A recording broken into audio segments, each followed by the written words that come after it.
Hi అండి, అందరికీ carrot juice అయితే చేస్తున్నాను. ఈ ఎండలకి ఈవినింగ్ అవ్వగానే చల్లగా ఏదో ఒకటి తాగితే బాగుండు అనిపిస్తుంది. ఉట్టప్పుడైతే క్యారెట్ ఎలాగో ఎక్కదనుకోండి. ఈ ఎండలకి క్యారెటే కాదు, బీట్రూటే కాదు, ఏ జ్యూస్ ఉంటే ఆ జ్యూస్ రెడీగా తాగేస్తాం. అంతకు ముందు కోసిన క్యారెట్ ముక్కలు ఉంటే ఈ హోల్ ఉన్న బాక్స్ లో పెట్టి ఫ్రిడ్జ్ లో పెట్టేశాను.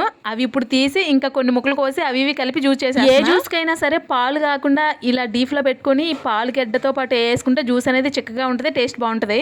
ఇంతకే మా తమ్ముడు నేను నిన్న ఐస్ క్రీమ్ తిన్నామని చెప్పాను కదా, 3 ఫ్లేవర్స్ లో వెనీలా ఒకటి అని చెప్పి వెనీలా అనుకున్న వెనీలా అనేసి నేను వీడియోలో అట్లా ఉంటుంది మరి మన కంగారు. వీడియో కూడా పెట్టేసిన తర్వాత చూసుకున్నా.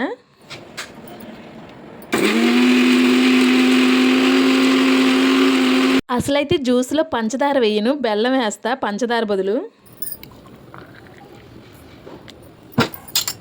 కానీ ఈరోజు మాత్రం పంచదార వేసాను.